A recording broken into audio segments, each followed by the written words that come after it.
নমস্কার। আজকে আমি বানাচ্ছি আলু সিদ্ধ দিয়ে একটা রেসিপি, জলখাবারের মতন।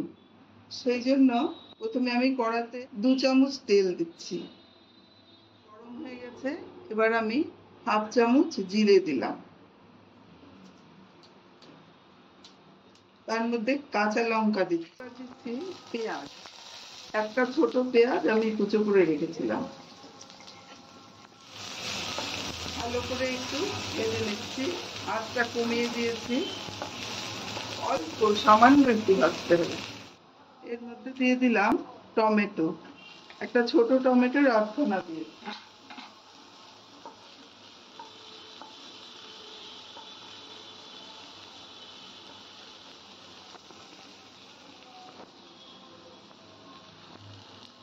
এটা এটা ভাজা করাই ছিল, ভাজা করা বাদামটা দিলাম।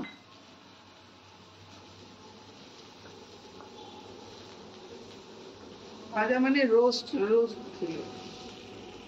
আর দিয়ে দিচ্ছি আলু, এরকম কি। এবার 1/2 চামচ নুন দিয়ে দিচ্ছি।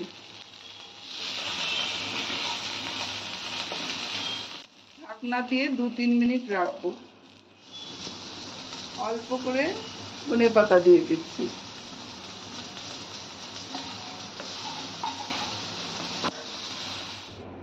সামান্য একটু চিনির গুঁড়ো দিয়ে দিচ্ছি, 1 পিঞ্চ।